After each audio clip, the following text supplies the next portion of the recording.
Bueno, la palabra afán, ansiedad, son palabras sinónimas. Y el Señor Jesucristo, en el texto que tú acabas de citar, dice, no os afanéis por vuestra vida. Y es increíble las cosas que el Señor menciona que no deberían ser causa de afán y de ansiedad. Dice, no os afanéis por vuestra vida, qué habéis de comer, qué habréis de beber o qué habréis de vestir. Está hablando de cosas que son necesarias. Y volviendo otra vez al tema de la definición de ansiedad, usualmente las personas ansiosas se dejan controlar en sus pensamientos. O sea, la persona está haciendo un mundo en su cabeza que lo está llevando a tener reacciones emocionales que son propias, que son apropiadas para ese tipo de temor. Entonces, cuando hablamos de la ansiedad, estamos hablando de una preocupación excesiva, estamos hablando de una preocupación incontrolable, estamos hablando de una preocupación que divide nuestra mente. Una persona ansiosa no toma buenas decisiones. De hecho, muchas veces no hace nada. La ansiedad es tan fuerte que lo paraliza, como tú dices. Es interesante que en el texto original que se escribió el Nuevo Testamento, que es el idioma griego, la palabra que usa el Señor Jesucristo cuando dice no os afanéis, es una palabra que significa estar dividido. Es una persona que está dividida. Y por lo tanto, es como que tú me estás alando hacia un lado y otra persona me está alando hacia otro lado y yo no sé qué hacer. La ansiedad está íntimamente ligada con el temor. Lo que me produce ansiedad es aquello por lo que yo temo. Y muchas veces el temor excesivo lo que está indicando es, perdón, que la persona está muy centrada en sí misma. Hay un texto de la Biblia que aunque no está hablando directamente de este tema, y debo aclararlo en su contexto, es un principio general que se puede aplicar. En primera de Juan, la primera carta de Juan, dice, el perfecto amor echa fuera el temor. Y vuelvo y repito, el texto está hablando de otra cosa, no de la ansiedad, pero ¿qué quiere decir eso? El perfecto amor echa fuera el temor. Vamos a suponer por un momento, y creo que este ejemplo puede ser de ayuda a personas que nos están mirando ahora mismo aquí, que una dama, una hermana de la iglesia viene a una de nuestras oficinas y viene con uno de sus niños pequeños y lo deja cuidando a la secretaria que está fuera de la oficina en lo que se entrevista con nosotros. Pero nuestras oficinas tienen las puertas de cristal, nuestras oficinas. Y viene una cucaracha y se pega del otro lado de la puerta. Y la persona me dice, mire, yo quiero que usted sepa que a mí, yo le tengo pánico a las cucarachas. Y yo no voy a salir de esta oficina hasta que usted salga primero y mate esa cucaracha. Pero inmediatamente después se oye un golpe seco del otro lado y su niño de 1 año comienza a llorar, a llorar. Y que hayan 5 cucarachas voladoras pegadas del otro lado de la puerta, ella va a salir porque su amor por su hijo, digo una mujer normal, Sí, es mayor que su el temor. amor por su hijo es mayor que el temor. Entonces, no, todos nosotros tenemos temores, hay cosas a las que todos le tenemos temor. Pero cuando el amor está presente, nosotros podemos vencer esos temores. Entonces, ¿qué es lo que pasa cuando una persona está controlada por el temor? Que probablemente, no estoy dando aquí una regla, ¿verdad?, que encaje en todos los casos, pero probablemente es que está teniendo un excesivo amor por sí mismo. El Señor dice, mirad las aves del cielo, que no siembran, no recogen en graneros, y sin embargo nuestro Padre Celestial las alimenta. Y dice, ¿no tendrá mucho más cuidado de vosotros, hombres de poca fe? Ustedes valen más que un ave, dice el Señor. Hombres de poca fe, no tendrás cuidado, no tendrá Dios más cuidado de vosotros. Y Cristo, recuerden otra vez, está hablando aquí de las cosas que son necesarias para la vida, la comida, la bebida, el vestido. El Señor está diciendo, si yo recuerdo que Dios es mi Padre, si soy creyente, obviamente, Dios es mi Padre, Él es bueno, Él cuida de mí, yo voy a confiar en Él mientras en mi responsabilidad hago lo que tengo que hacer para suplir para mis necesidades. Porque de hecho, el mismo ejemplo del pajarito, el Dios que creó las aves, llenó el mundo de gusanos para que las aves tengan que comer. Pero tú nunca has visto a un pajarito debajo de un árbol con las patitas cruzadas esperando que le caigan los gusanos del cielo. O sea, Dios le da instinto al ave para que busque su comida. Ok, yo puedo pensar, bueno, el Señor está en control de todas las cosas, Él me ama y puede ser que Dios tenga para mí a la persona adecuada a la vuelta de la esquina, aunque yo no lo esté viendo en este momento. Y voy a poner un ejemplo ahora. Pero si no es así, yo confío en que Dios me dará la gracia para yo deleitarme en Él y estar completa en Él, porque una persona soltera no es una persona, un ciudadano de segunda categoría. O sea, una persona soltera, Cristo fue soltero y fue el hombre más completo y más cabal que hubo en el mundo. Entonces, una soltera puede decir, yo anhelo el matrimonio, yo voy a orar por el matrimonio, pero mientras lo hago, yo voy a confiar en que el Señor, mi Padre que está en los cielos, suplirá, aunque yo no vea nada en el panorama. Y el ejemplo que iba a poner es el ejemplo bíblico de Rebeca. Yo muchas veces hablando con jóvenes solteras, le pongo ese ejemplo. Soltera vive en la casa de Labán, a 800 kilómetros de donde vive Abraham, que tiene un hijo que se llama Isaac. Y resulta que Isaac ya se tiene que casar. Y en la cultura de aquellos días, Abraham, el patriarca, envía a uno de sus siervos a buscarle una esposa a su hijo Isaac, pero quiere que sea de su parentela. Así que este siervo de Abraham recorre todos esos kilómetros, 800 kilómetros, y llega a casa de Labán y él le ora a Dios y le pide ciertas cosas específicas para encontrar a esa muchacha. Y resulta que el Señor responde su oración. Y Rebeca de repente sabe que hay un pretendiente que vive en otro lado. Ahora vamos a suponer, yo no sé qué día de la semana llegó el siervo de Abraham a la casa de Labán, pero vamos a suponer que fue un lunes. Bueno, el domingo Rebeca no veía nada en el panorama. El martes ella estaba de camino para conocer al que iba a ser su esposo. Es así. En 24 horas su vida cambió. Entonces, yo no debo simplemente, yo debo confiar en Dios, pero al mismo tiempo recordar que en la providencia y la soberanía de Dios, Él maneja las circunstancias en cosas que yo no estoy viendo ahora mismo. Porque eso puede pasar con el que no tiene trabajo, eso puede pasar con el que no tiene salud. Dios maneja las circunstancias. Es interesante que en Proverbios capítulo 13, versículo 4, dice, el alma del perezoso desea, pero nada consigue.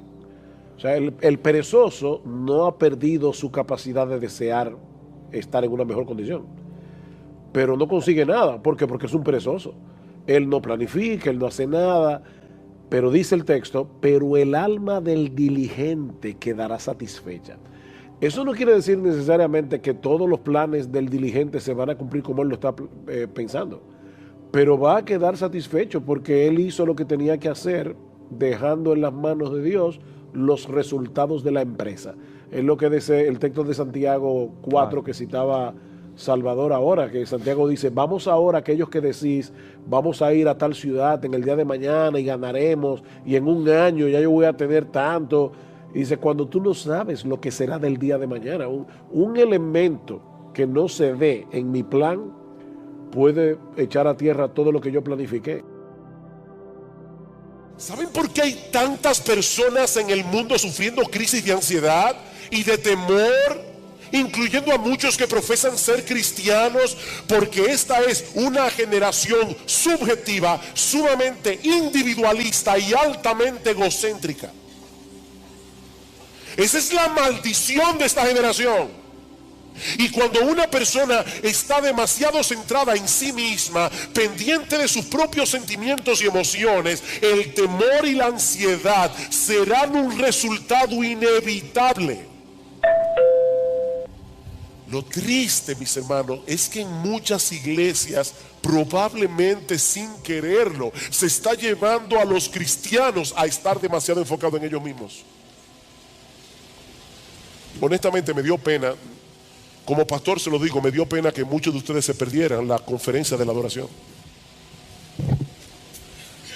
Nosotros necesitamos aprender a adorar a Dios, Porque la tendencia de nuestro corazón es adorarnos a nosotros mismos. Y las iglesias, vuelvo y repito, sin quererlo, muchas veces están motivando a los cristianos a vivir centrados en ellos mismos. Desde los temas que se predican hasta los himnos que se cantan, casi todo gira en torno al hombre y su experiencia, en vez de girar en torno a Dios y su gloria.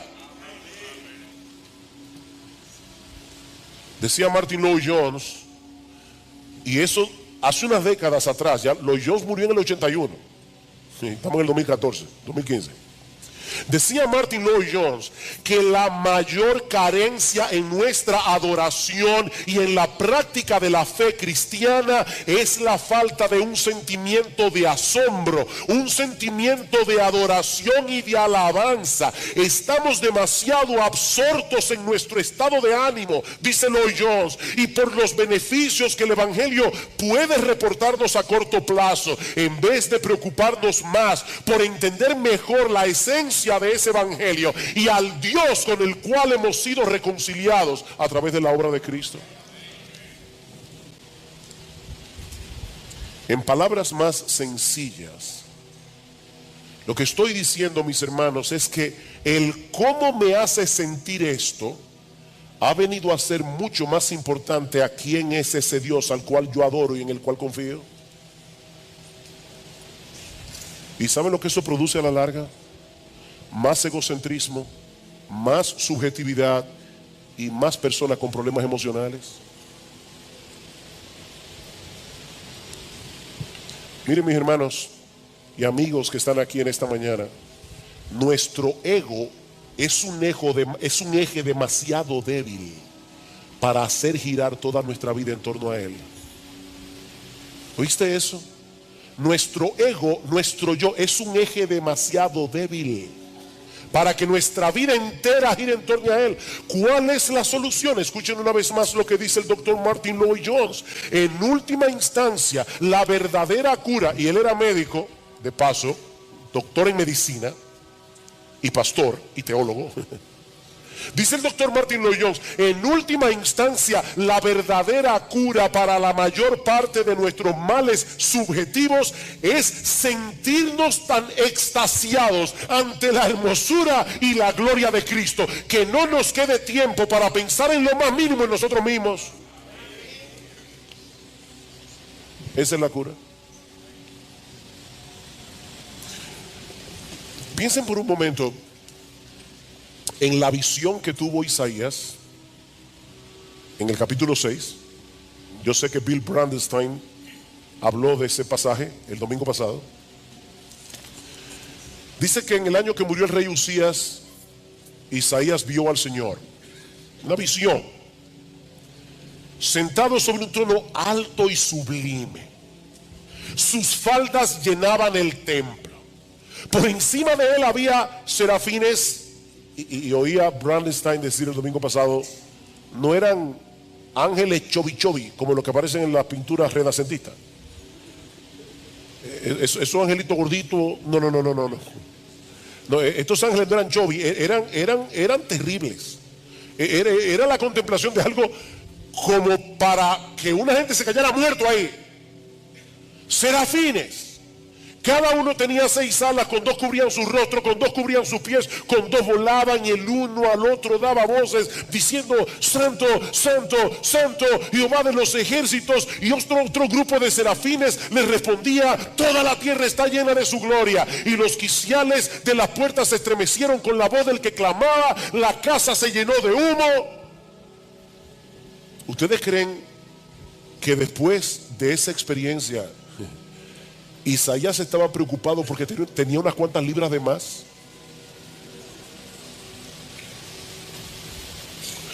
¿O porque llegó al templo el sábado y un hermano le pasó por al lado y no lo saludó?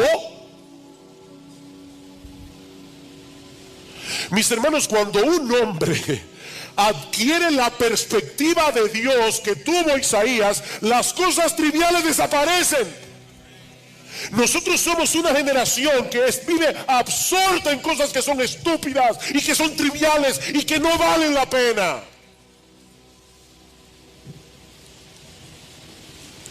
Por eso es tan importante colocar esta oración en su contexto.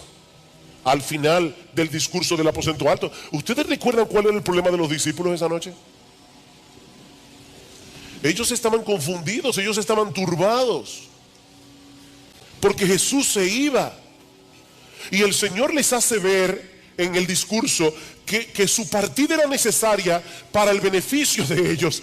Pero ahora, a través de su conversación privada con el Padre, los está ayudando a entender que hay un propósito más alto en todo lo que Él vino a hacer a este mundo, y era la gloria del Padre a través de la gloria del Hijo. Es de eso que se trata todo esto. Dice Francis Chan que nuestro Dios nunca ha tenido una crisis de identidad. Él sabe que Él es grande y que Él merece estar en el centro de nuestras vidas. Y cuando Él está en el centro, nosotros recibimos el beneficio. Déjenme compartirles algo muy personal. No estaba en el guión. Yo estoy sufriendo de sinusitis, mucha gente lo sabe aquí. Y a veces eso me hace la noche muy difícil. La otra noche no podía dormir. Fue una noche horrible, hace 2 noches atrás. Y yo veía las horas pasar, las 2 de la mañana, las 3 de la mañana, las 4 de la mañana, las 5 de la mañana, mucho sueño, no poder dormir. Pero yo he estado leyendo algo sobre el libro de Job últimamente. Y cómo el diablo le dice a Dios: ¿tú crees que Job te sirve de balde? Quítale lo que tú le has dado y tú vas a ver si no te maldice en tu misma cara. Y Dios le da permiso al diablo para tocar a Job, para que Job sufriera lo que él sufrió y mostrar que aún así se iba a mantener apegado a Dios. Yo le decía a mi esposa ayer, hubo momentos anoche en que yo me desesperé mucho, pero venía esto a mi mente y yo decía: Señor, si todo esto es para que yo pueda mostrarle al mismo diablo que tú me bastas, aunque yo no duerma. Amén, gloria a ti. Está bien, Señor, no es lo que yo quiero. Eso no me quitó la desesperación, pero me dio otra perspectiva. Yo le decía a Gloria en estos días hablando, cuán importante es la teología. Cuán importante es la teología para tener tu corazón en calma, para poder lidiar con estas cosas. Mis hermanos, ¿qué puede ser más eficaz para erradicar de nuestras almas el temor y la ansiedad que contemplar nuestros problemas a la luz de la gloria de Jesús? ¿Qué puede ser más mortal para nuestro orgullo, para nuestro egoísmo, para nuestro apego a las cosas de este mundo que una dosis diaria de la contemplación de esa gloria? No hay un tema en la vida cristiana que no esté relacionada con esto. Cuando Pablo quiso despertar la generosidad de los creyentes en la ciudad de Corinto, yo estaba pensando en estos días, ¿cómo es eso de que Dios ama al dador alegre? ¿Por qué Dios ama al que da alegremente? No al que da diciendo, tengo que dar mis ofrendas cada domingo a la iglesia porque si no me va a partir un rayo. No, Dios no ama ese tipo de personas. Dios ama al dador alegre porque el dar alegremente refleja mucho de lo que hay en el corazón. El dar alegremente refleja que para ti tu Dios no es el dinero. El dar alegremente muestra claramente que tu confianza está en Dios, no en tu cuenta bancaria. Y por eso Dios ama al dador alegre, porque eso revela mucho el corazón de un hombre. Y cuando Pablo quiso despertar la generosidad de los corintios, ¿cuál es el argumento que él usa? Ya conocéis la gracia de nuestro Señor Jesucristo, que por amor a vosotros se hizo pobre siendo rico, para que vosotros en su pobreza fueseis enriquecidos. Padre, glorifícame tú al lado tuyo con aquella gloria que tuve contigo antes que el mundo fuese. para lidiar con el problema del orgullo en la iglesia de Filipos y las divisiones que el orgullo produce en la iglesia. ¿Cuál es el ejemplo que Pablo pone delante de nosotros? Haya pues en vosotros este sentir que hubo también en Cristo Jesús, el cual siendo en forma de Dios no estimó el ser igual a Dios como cosa que aferrarse, sino que se humilló a sí mismo, haciéndose obediente hasta la muerte y muerte de cruz. Queridos hermanos, nuestra mayor necesidad como creyentes es poseer una perspectiva cada vez más clara y más profunda de la gloria, la hermosura y la majestad de nuestro gran Dios y Salvador Jesucristo. Eso es lo que más tú y yo necesitamos. Cuando esa gloria es colocada en el lugar que le corresponde, entonces y solo entonces podemos comenzar a disfrutar la vida en abundancia que Cristo compró para nosotros en la cruz del Calvario. ¿Qué aprendemos entonces de esta oración de Jesús con respecto a nuestra oración? Que al igual que Él, debemos pedirle al Padre que cumpla sus propósitos en nuestras vidas, que se haga su voluntad en la tierra tal como se hace en el cielo, aunque eso implique temporalmente dolor y aflicción para nosotros. Alguien me comentaba el otro día que había escuchado a un predicador, un gran predicador, preguntarle a la congregación: si el Señor te concediera una petición con la seguridad de que te la va a responder, ¿cuál sería? Y dice que este predicador, yo lo conozco, es un predicador enérgico, le dio unos minutos, unos segundos a la congregación para pensar en la respuesta, y después le dijo: no. No pidan por la salvación de su esposo y de su esposa y de sus hijos. No pidan por salud. Pídanle a Dios que se haga su voluntad. Si Dios te pidiera, te dijera: dame una petición, ¿sabes cuál sería esa sola petición? Señor, que se haga tu voluntad y no la mía, porque es en esa voluntad que tú serás glorificado y mi alma será beneficiada, no importa lo que pase. Porque no hay un lugar más seguro en el centro de la tierra que estar en el centro de la voluntad de Dios. Es la verdad revelada en la palabra de Dios la que debe ir sentada en el asiento del conductor de nuestras vidas, no las emociones.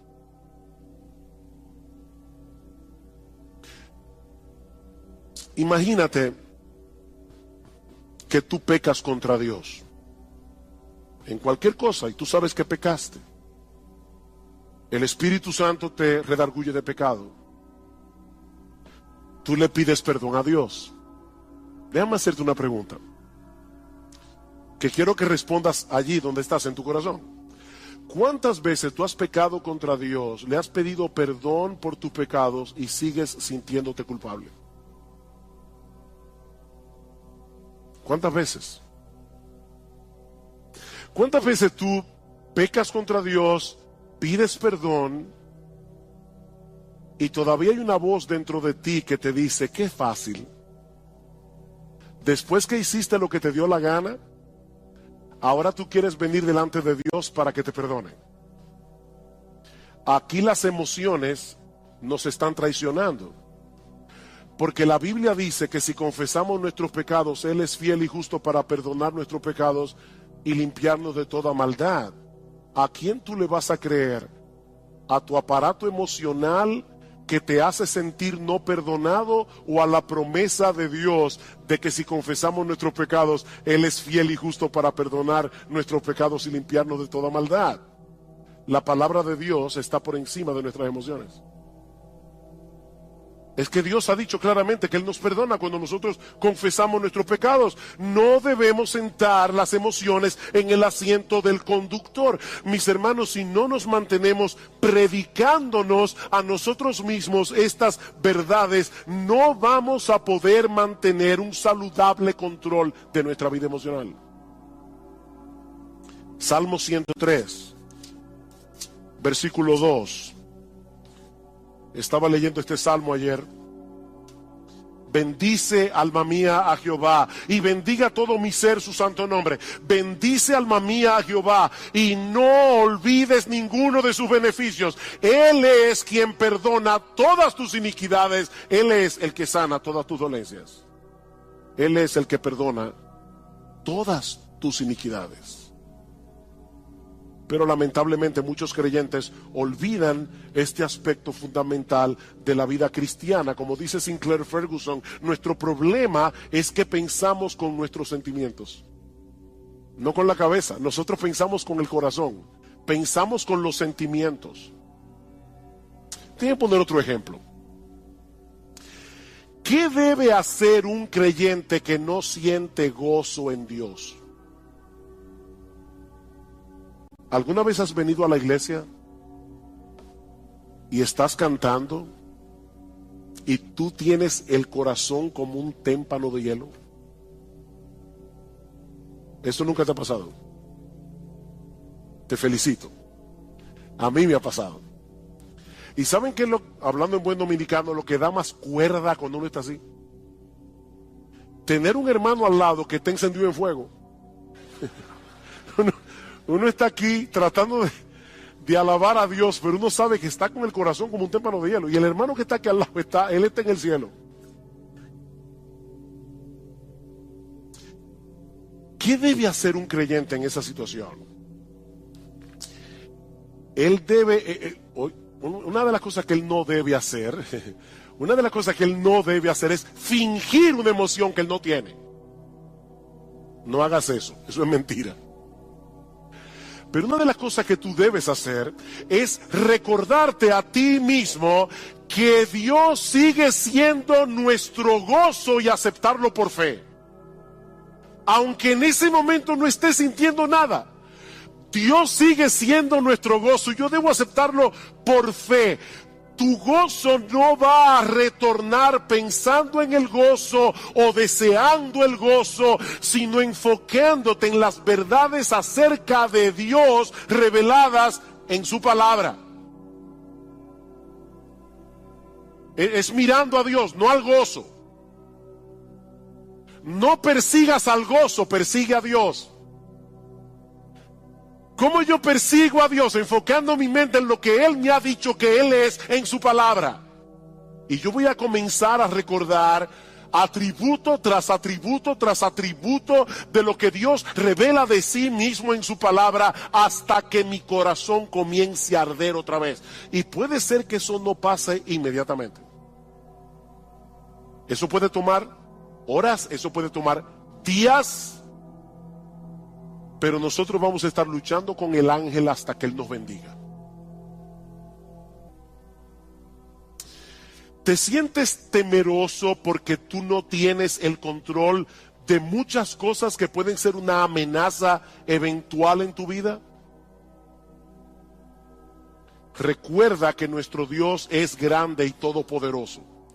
Todas las cosas que existen fueron creadas por Él. Y Él está en control de todas y cada una de ellas. Dice en Mateo capítulo 10, versículo 29 al 31, que no se cae un pajarito del cielo sin que la voluntad de Dios así lo permita.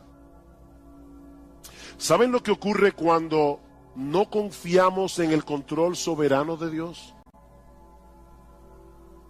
Que entonces nosotros trataremos de asumir ese control en una forma pecaminosa.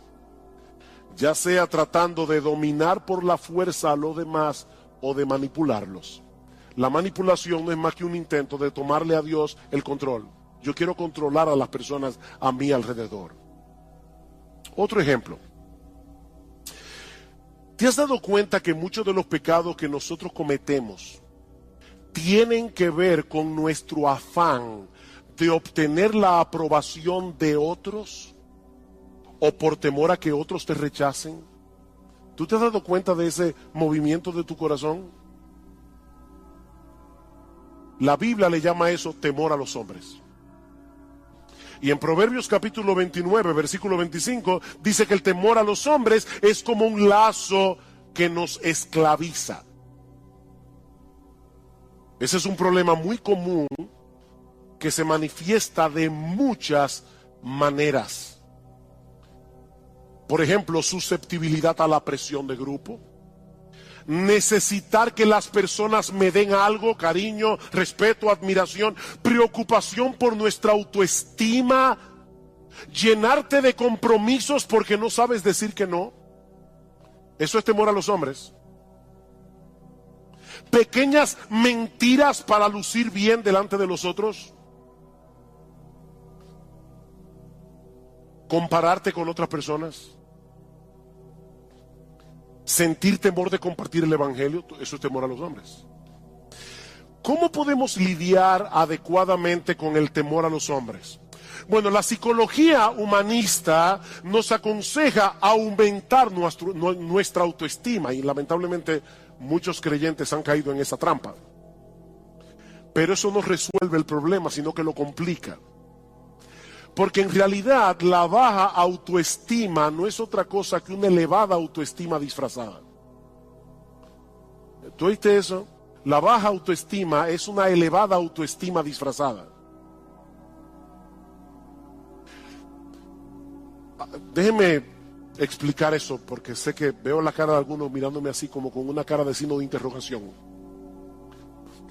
Una persona puede ser muy tímida, le da temor abrir la boca, y algunos dicen es que el pobre tiene una baja autoestima. No. La razón por la que él o ella es tímido es porque se estima tanto que él tiene miedo de abrir la boca y confirmar ante los demás que es un tonto. Es mejor callarse y dejar que las personas sospechen que tú eres un tonto, abrir la boca y confirmar que lo eres. Entonces la razón por la que mucha gente es tímida es porque no quiere descubrirse delante de los demás, porque se estima demasiado a sí misma. Si no se estimara tanto, no tuviera temor de los demás. En el fondo, nuestro problema con todas esas cosas que yo he mencionado es que estamos creyendo que no tenemos el estatus que creemos merecer. Alguien dice: nosotros elevamos deseos que a menudo son buenos en sí mismos, el deseo de ser amado, el deseo de afirmación, el deseo de respeto. Elevamos eso al nivel de necesidades sin las cuales pensamos que no podemos tener una vida equilibrada. Hablamos de necesitar la aprobación y la aceptación de otros cuando nuestra verdadera necesidad es glorificar a Dios y amar a las personas. Esa es tu verdadera necesidad, glorificar a Dios, no que la gente viva para ti. ¿Cuál es el remedio para el temor a los hombres? El temor a Dios. El temor a Dios. Él es grande, Él es glorioso, Él es digno de admiración, Él es digno de temor reverente, Él es digno de adoración. Medita a menudo en su gloria, su grandeza, su justicia, su santidad, su amor, su poder, su esplendor, su belleza, su gracia, su misericordia, su compasión, y tú vas a ver cómo el temor a los hombres comienza a desvanecerse en tu corazón. Salmo 27. Salmo 27, versículo 1. Jehová es mi luz y mi salvación, ¿de quién temeré? Jehová es mi luz y mi salvación, ¿de quién temeré? Jehová es la fortaleza de mi vida, ¿de quién he de atemorizarme? Cuando se juntaron contra mí los malignos, mis angustiadores y mis enemigos para comer mis carnes, ellos cayeron y tropezaron. Aunque un ejército acampe contra mí, no temerá mi corazón. Aunque contra mí se levante guerra, yo estaré confiado. ¿Por qué? Porque Jehová es mi luz y mi salvación. Imagínate ese Dios al lado de la persona a la que tú le temes. Y lo vas a ver como una pulga. ¿Te sientes atraído por las cosas de este mundo?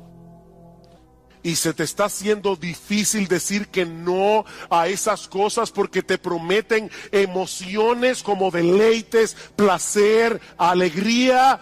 Una vez más, mis amados hermanos, la respuesta de la Biblia no es escoger entre un santo aburrimiento y un pecado entretenido. No.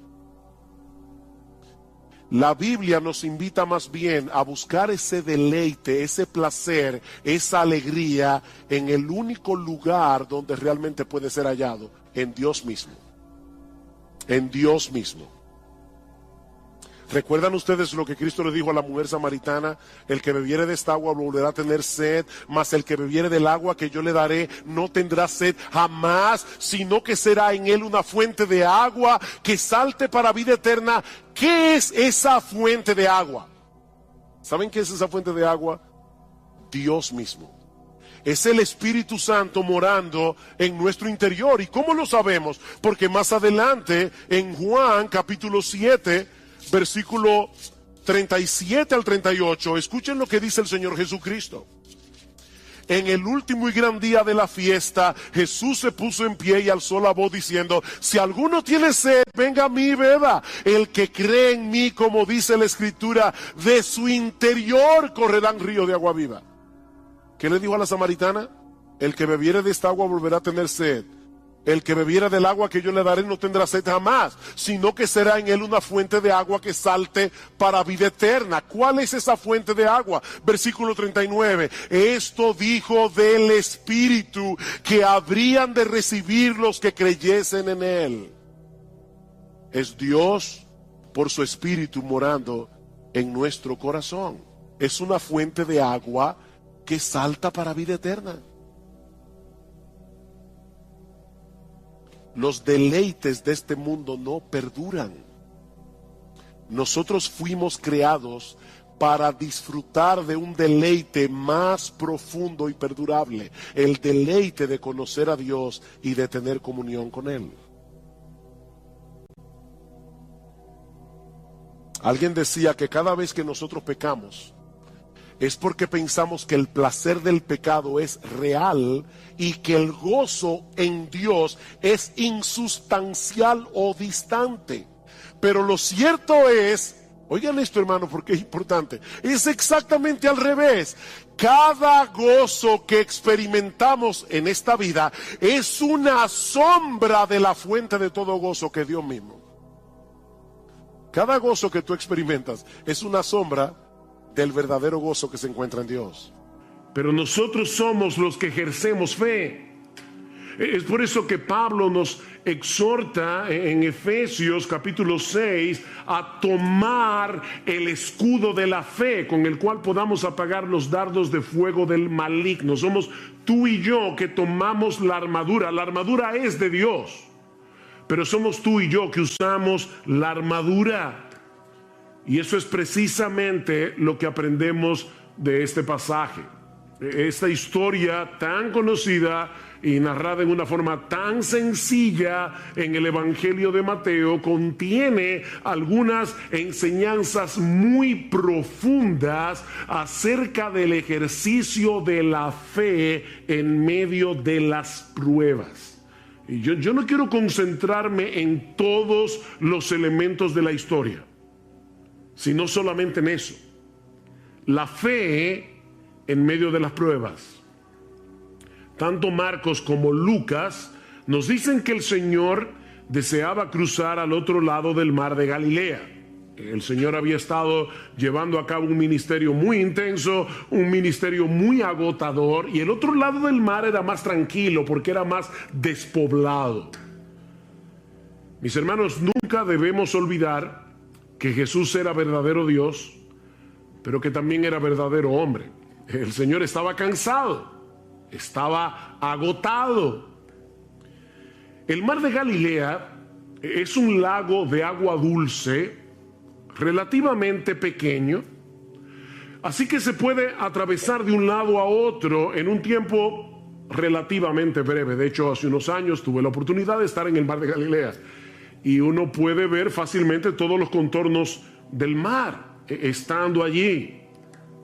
Así que el mar se puede cruzar rápidamente, a no ser por las características climáticas y geográficas del mar de Galilea que pueden desatar tormentas repentinas. Resulta que la superficie del mar de Galilea es la más baja del mundo para un lago de agua dulce.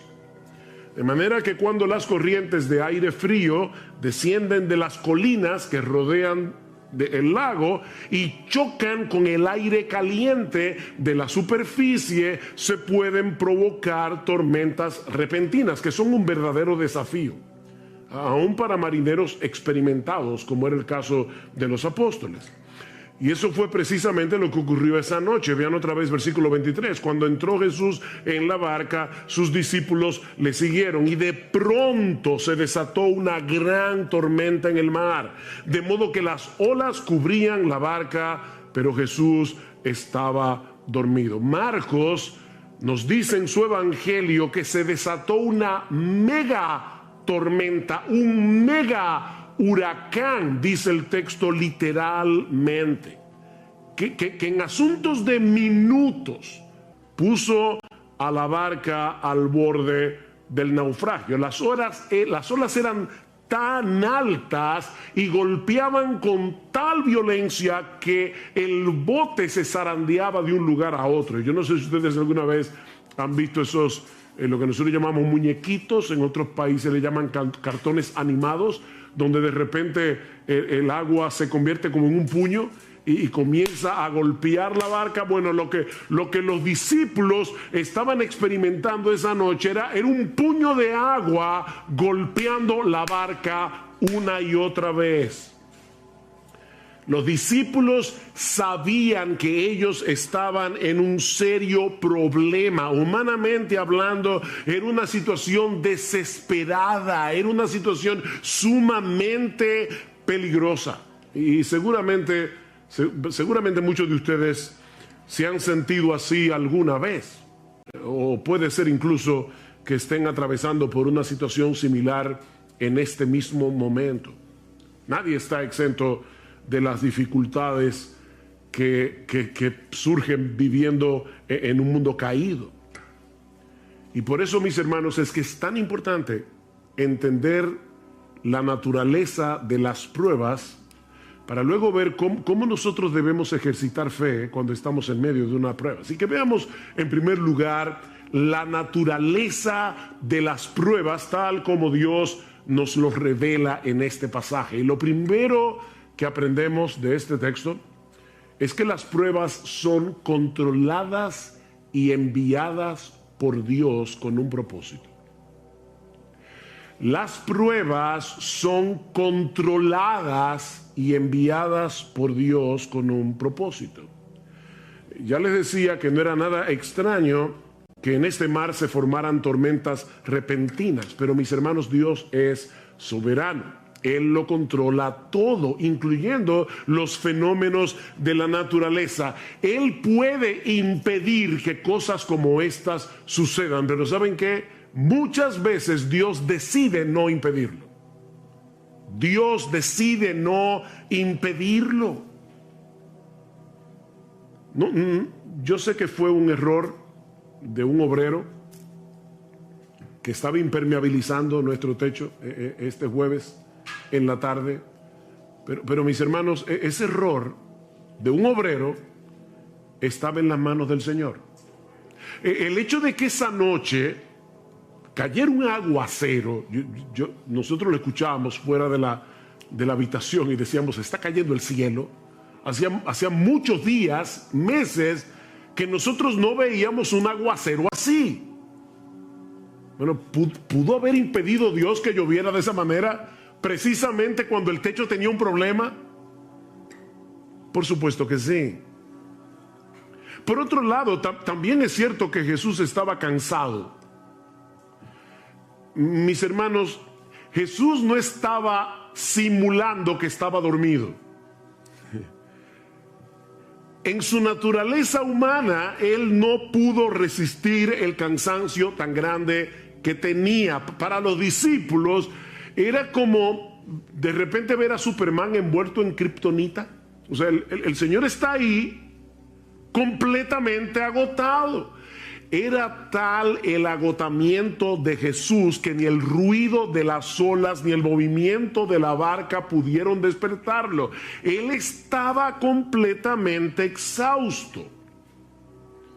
Así que los discípulos sabían que su experiencia como marinero no les serviría de nada para poder maniobrar en una tormenta como esa, y por lo visto tampoco contaban con Jesús. Era una situación realmente desesperada. Pero mis hermanos, la Biblia nos enseña una y otra vez que las pruebas nacen en el trono de Dios. Las pruebas nacen en el trono de Dios. Ustedes recuerdan cuando Noemí regresó a Belén desde los campos de Moab, sin marido, sin hijos. ¿Cuál fue su explicación teológica a sus vecinos en Belén? El Todopoderoso me afligió. El Todopoderoso me afligió. Mis hermanos, las pruebas nacen en el trono de Dios. Jehová dio, Jehová quitó. Sea el nombre de Jehová bendito. Job no dijo, el diablo me quitó lo que Dios me dio. No, fue Dios que me lo dio y fue Dios que me lo quitó. No somos víctimas de un destino ciego. Estamos en las manos de un Dios lleno de sabiduría, de un Dios lleno de poder, que controla todas las cosas para su gloria y para el bien de su pueblo. Mis hermanos, déjenme hacerles una pregunta. ¿Quién fue que tomó la decisión de embarcarse esa noche para cruzar el lago? Fue Jesús. Él era el único responsable de que ellos estuvieran en esa situación. Y la tormenta que se desató esa noche repentinamente no era otra cosa que la voz de Dios levantando el viento, levantando las olas. Dice en el Salmo 107, Él habló y levantó un viento tempestuoso que encrespó las olas del mar. No fue la madre naturaleza la que provocó esa tempestad, fue el decreto soberano de Dios. Él metió a los discípulos en medio de ese mega huracán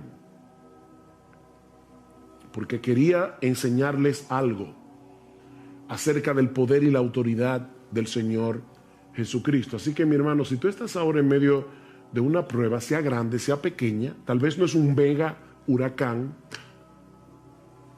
pero sea grande o sea pequeña, tú tienes que entender que fue Dios el que te metió en esa prueba. No fue el destino. No fue un virus invisible. No fue la gente que te rodea, decía el filósofo francés Jean-Paul Sartre, el infierno son los demás. No fueron las personas que te rodean las que te metieron allí. Dios te puso allí en medio de ese huracán con un propósito bueno y sabio, aunque ahora no podamos entenderlo. Pero este pasaje también nos enseña que las pruebas llegan sin aviso. Las pruebas suelen llegar sin aviso. Cuando los discípulos entraron en la barca, no podían imaginar lo que estaba a punto de ocurrir. Mateo nos dice que la tormenta se desató de pronto. ¿Lo ven en el versículo 24? De pronto, repentinamente. Las pruebas se introducen en nuestras vidas sin pedir permiso.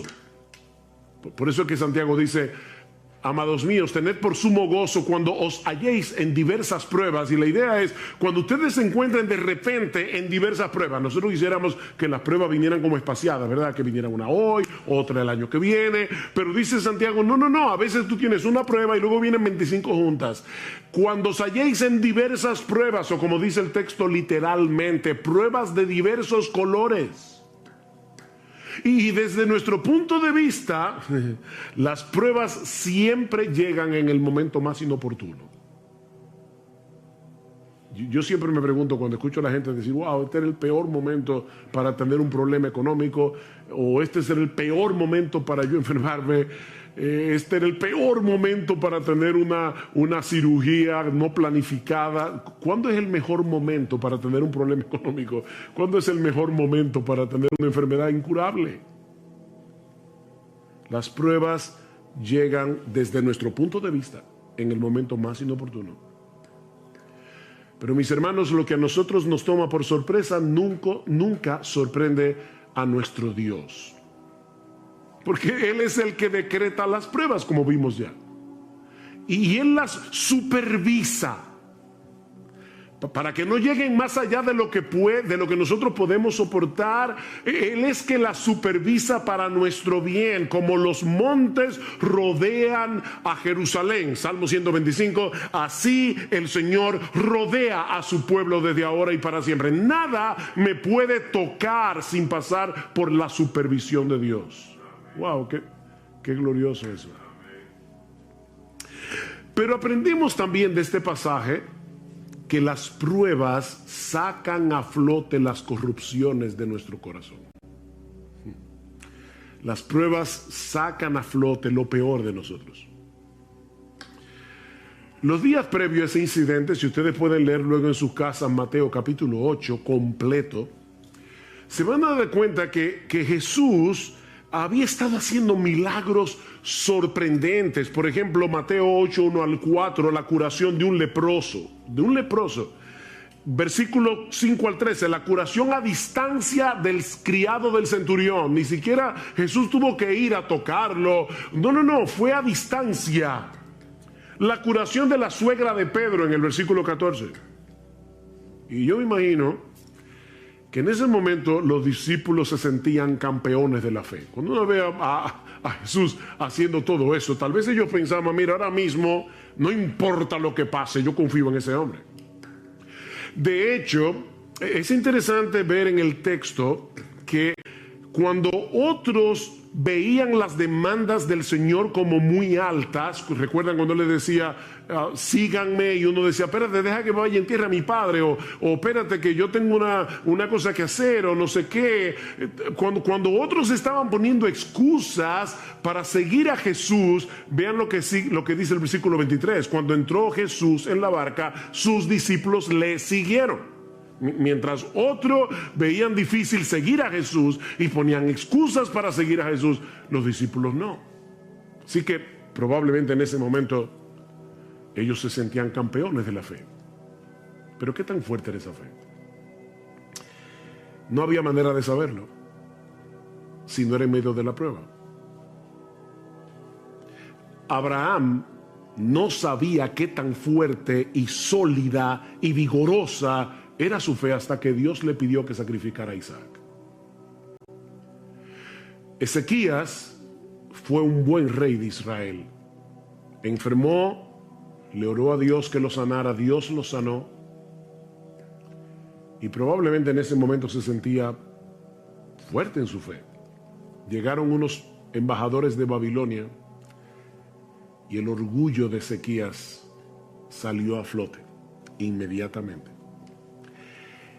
Mis hermanos, es en medio de las pruebas que conocemos el estado real de nuestro corazón.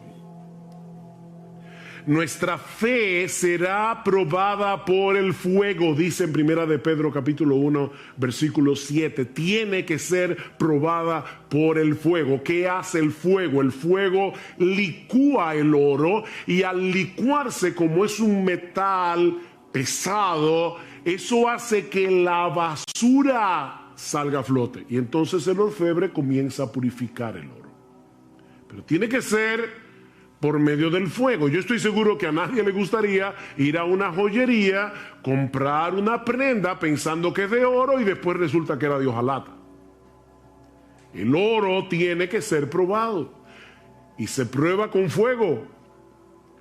No solo para ver su genuinidad, sino también para librarlo de impurezas. El oro tiene que ser probado por fuego y nuestra fe también. Nuestra fe también tiene que ser probada. Y cuando somos probados, es que podemos ver una verdadera radiografía de lo que hay en nuestro corazón. Pero aprendemos también de este relato que las pruebas son un antídoto contra nuestro sentido de autosuficiencia. Las pruebas son un antídoto contra nuestro sentido de autosuficiencia. Estos hombres eran pescadores, bueno, y eran pecadores también, pero eran pescadores experimentados, eran marineros de experiencia. Seguramente ellos habían estado en tormentas anteriormente en el mar de Galilea, porque eso era muy común. Pero ahora Dios los había colocado en una situación tan extrema que ellos sabían que toda su experiencia no les serviría de nada. De nada.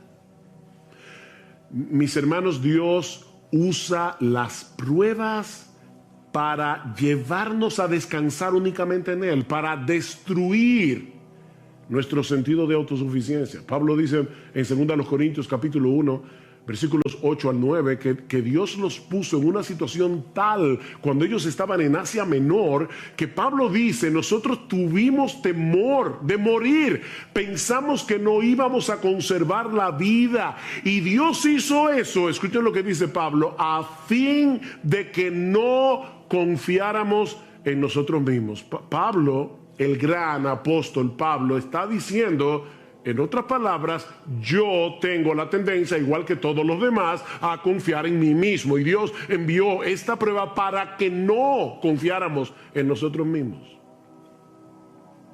Todos nosotros tenemos una fuerte tendencia a confiar en nuestras propias capacidades. Y ¿saben qué? Nunca somos más débiles, ni estamos en una condición más vulnerable que cuando somos atrapados por el sentido engañoso, que es una ilusión, de que nosotros podemos hacer las cosas en nuestras propias fuerzas. Eso es una ilusión.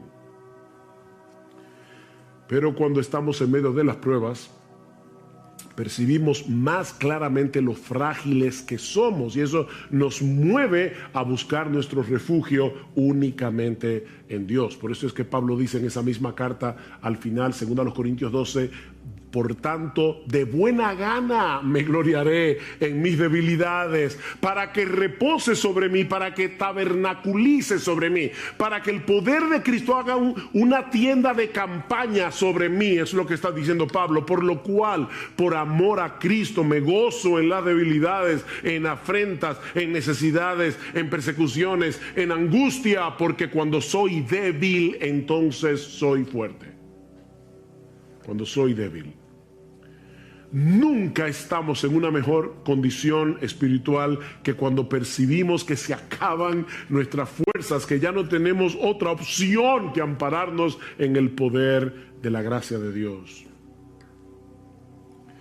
Pero lo más importante que nosotros aprendemos de este pasaje acerca de la naturaleza de las pruebas es que las pruebas nos brindan una excelente oportunidad para crecer en nuestro conocimiento de Dios y de sus caminos. Las pruebas son una escuela. Una escuela. Versículo 27. Y los hombres se maravillaron diciendo, ¿quién es este? Fíjense, ellos habían visto a Jesús hacer milagros. Pero ahora se están preguntando, ¿quién es este? Este hombre no encaja dentro de nuestras categorías humanamente hechas. Cristo no encaja. ¿Quién es este? Que aún los vientos y el mar le obedecen. Esto no era una mera teoría para ellos. O sea, no fue que ellos vieron cómo Jesús se levantó de la barca. Y yo les decía al principio, yo no voy a estudiar y considerar cada uno de los detalles de la historia, pero ustedes recuerdan, ¿verdad? Jesús está dormido, los discípulos lo despiertan, Cristo mira el mar, mira el viento y le dice, cállate. Y la reacción de los discípulos no fue, wow, qué interesante. O sea, fíjate, wow, él solamente, mira, dijo la palabra y el mar se calmó. No porque ellos ya conocían eso en teoría. Ellos sabían que Jesús era poderoso, porque lo habían visto sanar. Recuerden, milagrosamente a leprosos, al criado del centurión. Ellos sabían que Jesús tenía poder. Pero ahora estaban tomando un examen práctico. Mis hermanos, las pruebas convierten el conocimiento teórico que nosotros tenemos de Dios en verdadero conocimiento. Job tuvo que pasar por todo lo que pasó para poder decir al final de su libro: de oídas te había oído. Un hombre que conocía al Señor, que adoraba a Dios día tras día, que oraba por sus hijos, un hombre piadoso. Y sin embargo está diciendo: Señor, yo no hubiera podido conocerte de no haber pasado por esta experiencia. De oídas te había oído, pero ahora mis ojos te ven. Déjame hacerte una pregunta. ¿Cuál es la mejor manera de aprender a jugar un deporte? ¿Leyendo un manual sobre las reglas de juego, los movimientos? Mira, nosotros podemos tener un manual escrito por Leo Messi acerca de cómo jugar el fútbol y aprender el manual de memoria, pero la única forma de aprender a jugar fútbol es jugando fútbol. Esto no es teórico, hermanos. Esto no es teórico. Y lo mismo ocurre con la teología. Dios quiere que nosotros le conozcamos íntima y personalmente. Dios quiere que nosotros confiemos en Él, no teóricamente, sino en la práctica. Sí debemos estudiar la Biblia, obviamente. Sí debemos leer buenos libros de los atributos de Dios, de la teología. Eso es extremadamente importante. Pero ese conocimiento vendrá a ser verdadero conocimiento cuando nosotros podamos aplicarlo en medio de la tormenta. Así que son muchas las cosas que Dios nos enseña en medio de las pruebas. ¿Ven? Jamás podremos conocerlo mejor a Él y conocernos mejor a nosotros mismos a menos que atravescamos por diferentes pruebas. Alguien decía muy sabiamente: contemplo el mundo a través de mis lágrimas, porque quizás así vea cosas que no vería con los ojos secos. Contemplo el mundo a través de mis lágrimas, porque quizás así voy a ver cosas que yo no vería con los ojos secos. Hay cosas que no se ven con los ojos secos, se ven llorando. Pero este pasaje, tan sencillo, ¿verdad? Son solo como 4 versículos. También nos enseña algunas cosas acerca del ejercicio de la fe en medio de las pruebas. ¿Sí? Ya vimos lo que el pasaje nos enseña acerca de la naturaleza de las pruebas, pero veamos ahora lo que nos enseña este pasaje acerca del ejercicio de la fe en medio de las pruebas.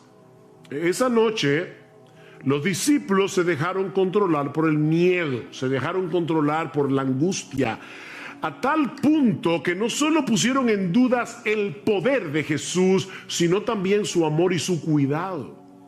Vean otra vez el versículo 25. Y llevándose a él le despertaron diciendo: Señor, sálvanos, que perecemos. El Evangelio de Marcos dice: Maestro, ¿no tienes cuidado que perecemos? Y no es que hay un error entre Marcos y Mateo, es que los discípulos comenzaron todos a hablar a la vez, y unos dijeron una cosa, otros dijeron otra.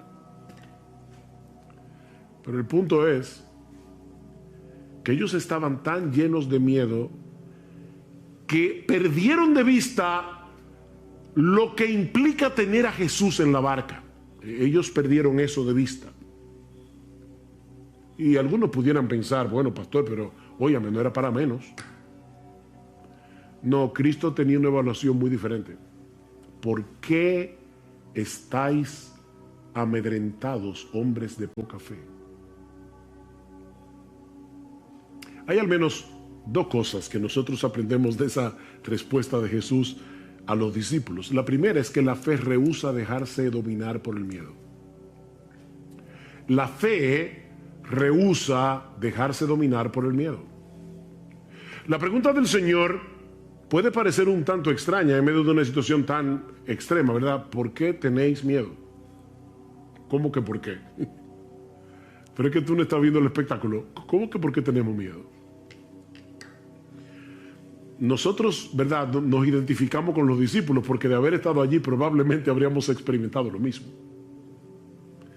Sin embargo, la pregunta de Jesús implica una reprensión. ¿Por qué reaccionan con miedo? Ahora, déjenme aclarar algo para no crearles un problema de conciencia innecesario. Eso no quiere decir que los cristianos no tenemos derecho a luchar con el miedo. sobre todo cuando estamos en una situación de peligro potencial. No. El miedo, el temor es algo que Dios ha puesto en nosotros para llevarnos a la protección, a protegernos, a no ser locos y arrojarnos a una situación que pueda hacernos daño. Lo que no tenemos derecho, los cristianos, es a dejarnos controlar por el miedo.